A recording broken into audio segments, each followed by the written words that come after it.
Hello, and welcome back to the Oriental Story Hour. Tonight, we're traveling to old Chinatown in Singapore for a gentle tale of kindness, companionship, and a little girl named Bee-Lian who changed more than one life. I hope you enjoy the fragrance of bitter herbs.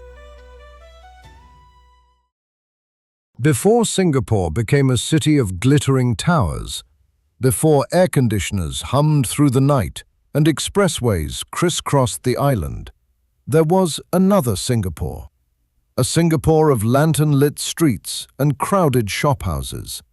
A Singapore where neighbors borrowed soy sauce from one another, where children played beneath hanging laundry, and where the fragrance of drying herbs drifted from traditional medicine halls. Tonight's story takes us to old Chinatown, where a lonely physician discovered that sometimes the best medicine is not found in a drawer or a bottle. Sometimes it arrives in the form of friendship, family, and love. Along South Bridge Road stood a narrow medicine hall known as the Hall of Heavenly Peace. Its wooden signboard had faded beneath years of tropical sun. Inside, dozens of tiny drawers lined the walls. Each contained a different remedy: dried chrysanthemum flowers, ginseng, licorice root, angelica, dried tangerine peel. The fragrance filled the shop from morning until night. The proprietor was a physician named Lim Tian-Wen. He was respected throughout Chinatown. Not because he was wealthy, he was not. In truth, many months were difficult. The poor came to him because they knew he would never turn them away. Dock workers with aching backs, hawkers with persistent coughs, grandmothers with painful knees, children with fevers. Some paid with coins, some paid with eggs, some paid with nothing at all. Tian-Wen accepted whatever they could offer, or nothing.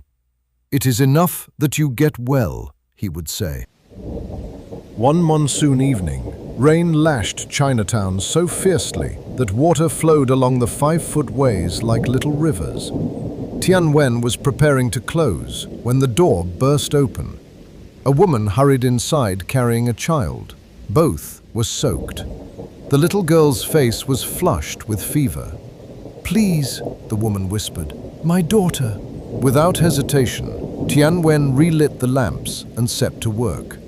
The woman introduced herself as Poh-Lan. The child was Bee-Lian. For hours he checked the girl's pulse, prepared herbs, and brewed medicine. At last, the fever began to break. Only then did Poh-Lan speak quietly. "I cannot afford much." Tian-Wen smiled. "Then it is fortunate I am not charging much." Bee-Lian recovered within a week. Tian-Wen assumed that would be the end of the matter. Patients came and went. Such was life. Several weeks later, however, he stepped outside to sweep the pavement and nearly tripped over a small figure sitting beside the doorway. Bee-Lian. She sat cross-legged on the stone floor, drawing on a scrap of paper. Tian-Wen blinked. "Bee-Lian?" She looked up. "Oh, hello. What are you doing here?" "Mama is sewing." "Shouldn't you be with her?" Bee-Lian considered carefully. "It is lonely." The answer was delivered with such complete honesty that Tian-Wen could not help laughing. Half an hour later, a breathless Poh-Lan arrived.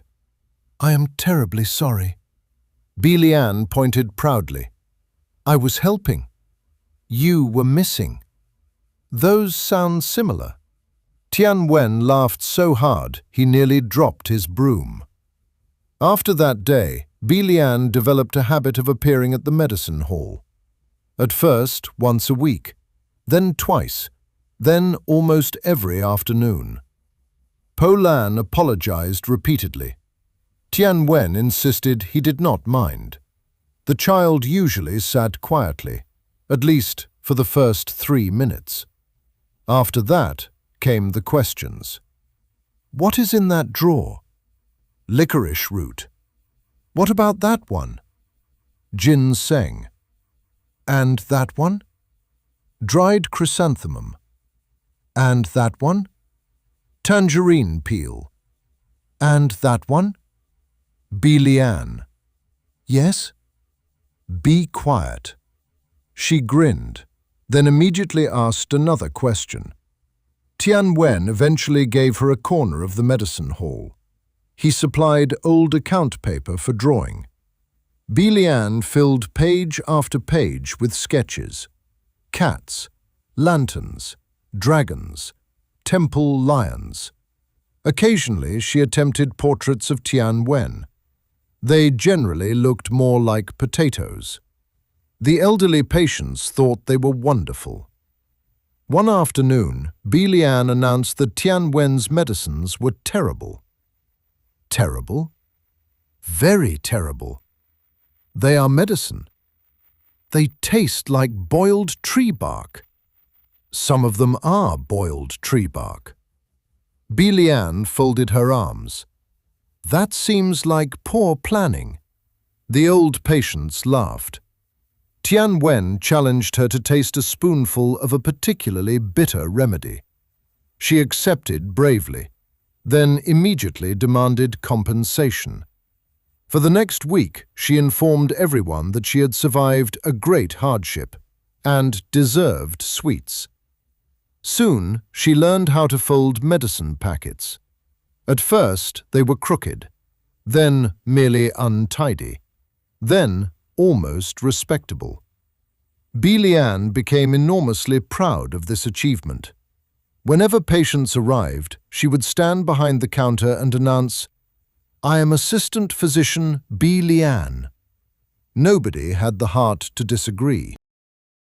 As the months passed, the medicine hall became livelier, and because Bee-Lian was always there, so too was her mother.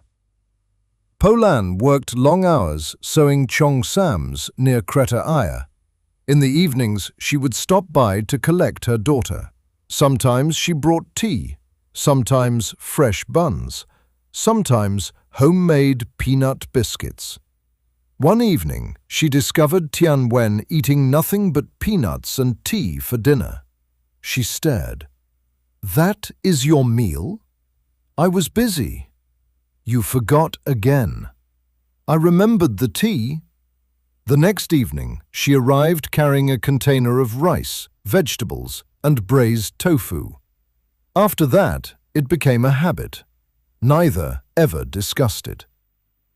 Months later, a traveling Chinese opera troupe arrived in Chinatown.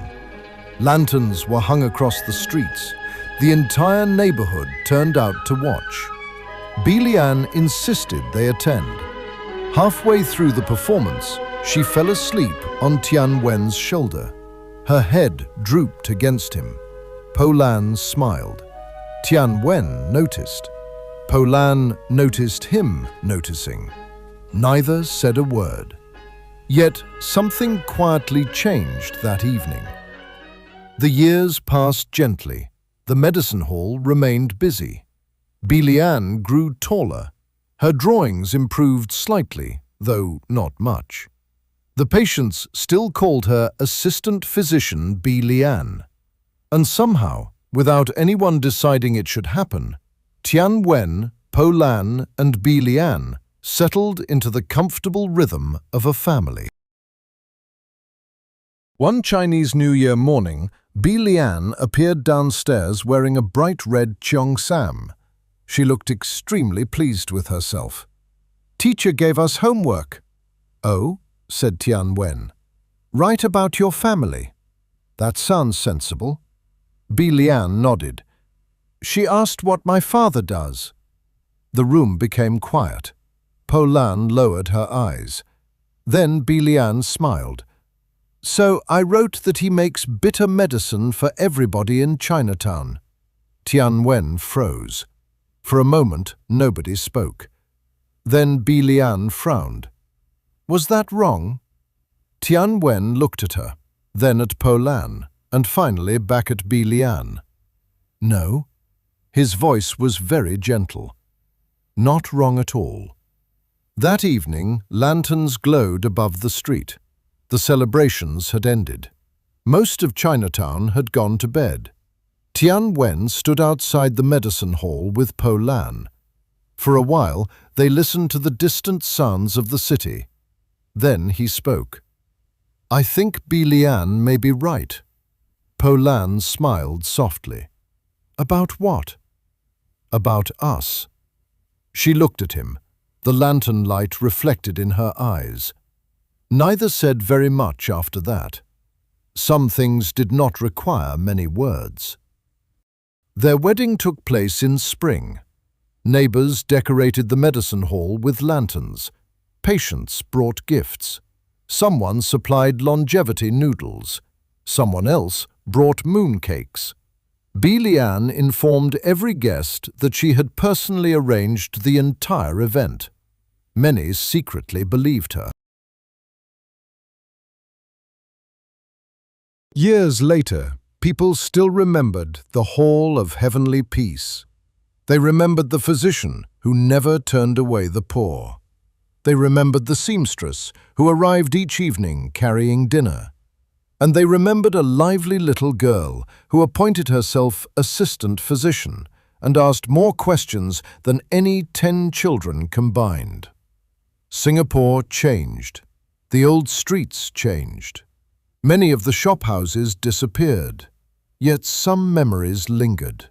The fragrance of herbs, the glow of lanterns, the sound of laughter drifting from an upstairs window, and the quiet understanding that a family is not always created in a single moment.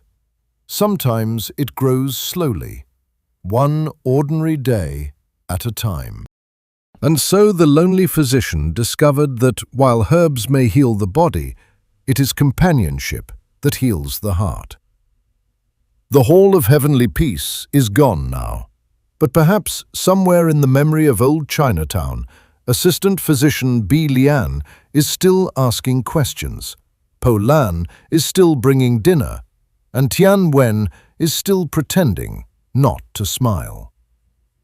Until next time, may your tea stay warm, your memories stay bright, and your heart always find its way home. Thank you for spending this time with me here at the Oriental Story Hour. If you enjoyed the fragrance of bitter herbs, please give this video a like, subscribe to the channel, and share your thoughts in the comments below. Until our paths cross again, take care, and may the fragrance of kindness linger long after the story has ended.